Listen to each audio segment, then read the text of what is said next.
Gentlemen, today we are going to go over something that can apply to every single one of you watching this.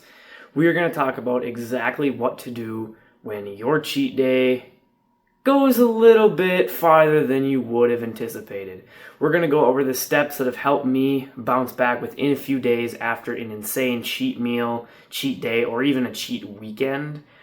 I'm going to kind of break down some real life examples of when this has happened to me and how I've kind of navigated through it. And I'm going to give you the exact procedures, which is right behind me, to help you navigate through your next cheat day gone wrong.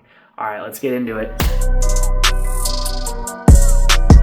Okay, so today the style is going to be a little bit different. I don't know how well you're going to be able to read this. I will make sure that it looks decent though, so you guys can kind of follow along as I go through this. So the first thing you have to realize with cheat days is they're not as bad as you actually think they are. Now, I definitely don't think you should have a cheat day every week or maybe even every month. I think it should be something that is almost like a holiday, if you will, something you do very, very infrequently, because if you stick to it like that, it's never going to be a problem. So the first step with cheat days is realize. Now, realize what you have done and the severity of it. Was it just a couple, if we're going to talk calories here, I don't usually like to talk calories, but for this video, we're going to do that to keep it easy. What kind of calories were they? Were they processed foods? Were they unprocessed? Were they clean? Were they dirty? What were they?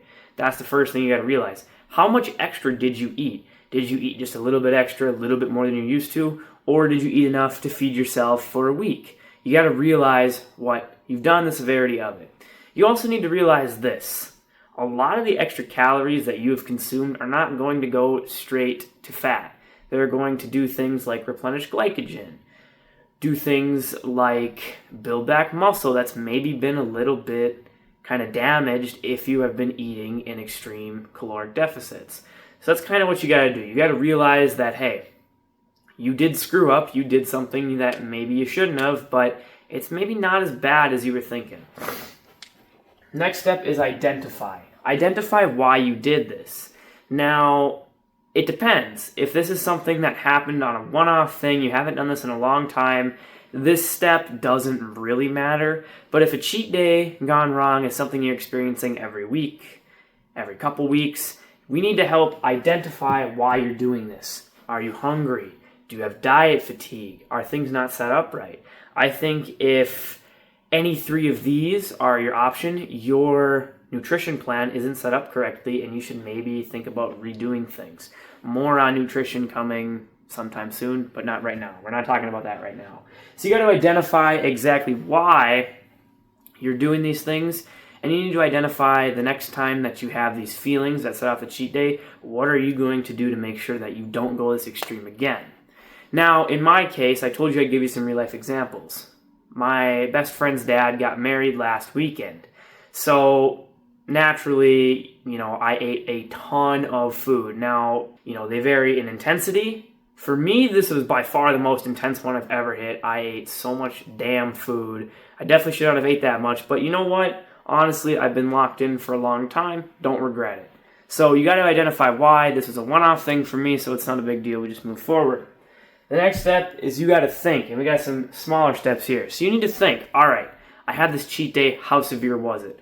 Honestly, for most of you, your cheat day is probably pretty light. You probably just need to resume the plan as normal, and while the scale might be up a couple pounds, that's from bloat, water weight, excess glycogen, of that, you probably didn't even really put on any noticeable fat.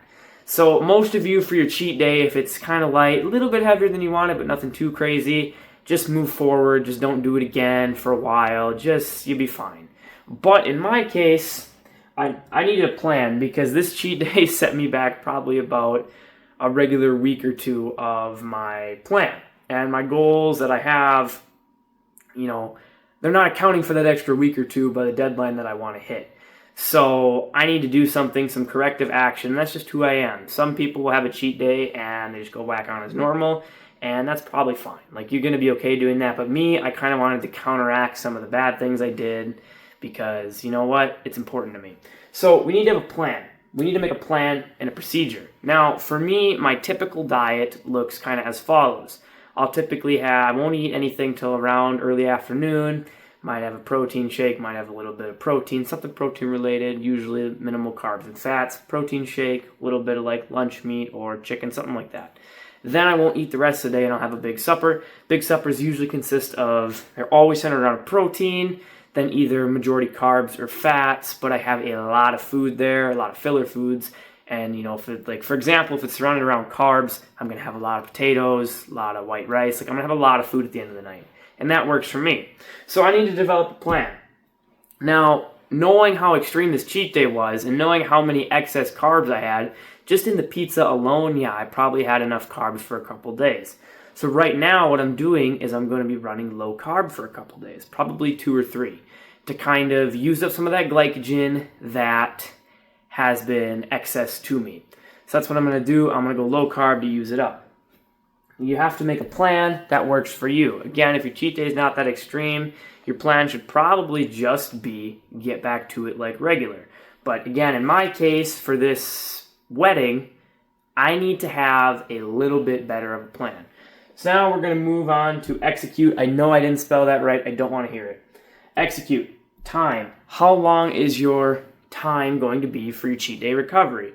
If your cheat day was a weekend, you probably need to go extreme for a couple days. I say at least match the duration you were bad for, maybe add an extra day or 2. If it was like a cheat week, which you should never do that. I don't think, that's not something that you should ever do. Not on occasion, you should never do a cheat week. If it's like a cheat week, you might need 2 or 3 weeks of intensity on your plan to kind of get you back to where you are. It all depends on the duration. So you got to figure out time. For my sake, the cheat, it was kind of a cheat weekend, half weekend is about 36 hours.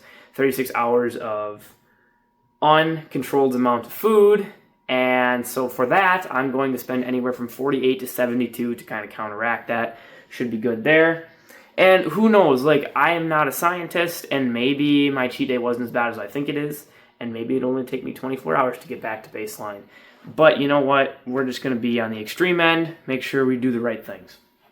The next thing is intensity. How intense are you going? Now, I don't personally count calories, but if you do count calories, which I don't think is necessary, but that's, again, another topic for another day, you need to understand the intensity you're going to push. So for me, because I'm only doing this for a max of 3 days, I'm pushing pretty high intensity. I'm going low, very low carb, which I'm not used to.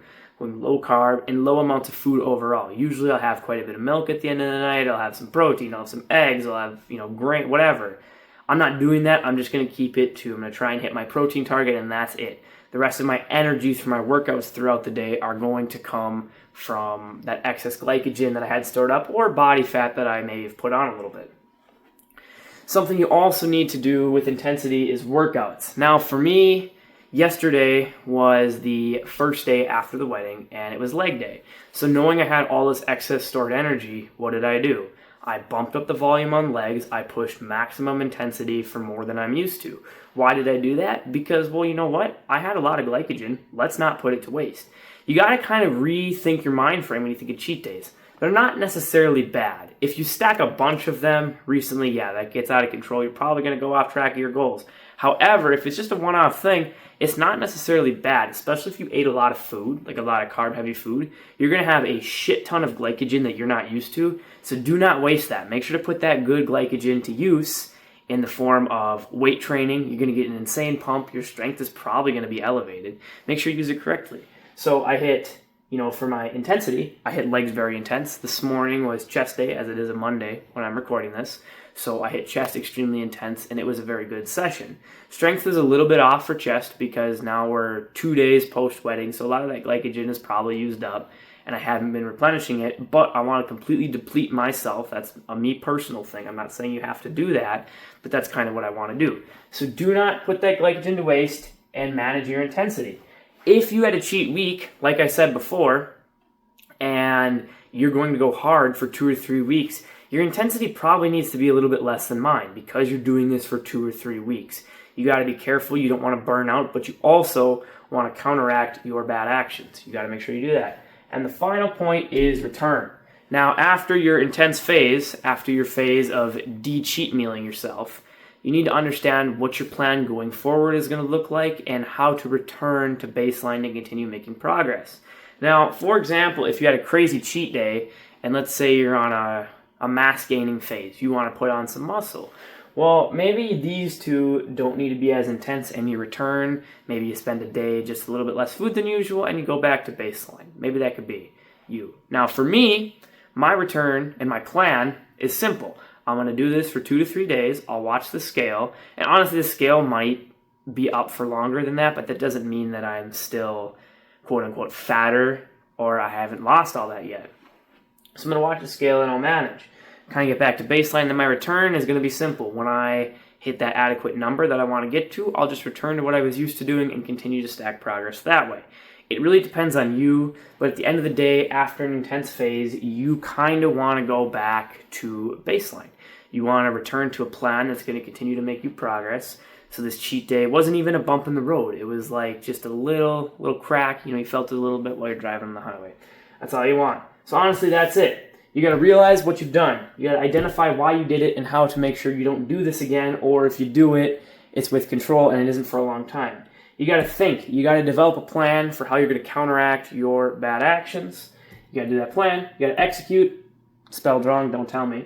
You got to execute. You need to know your timeline. You need to know your intensity, and you need to know how you are going to return to a steadier pace to continue to make gains for the long term. One final thing I want to leave you with, kind of leading off that last point. This is a very long-term game.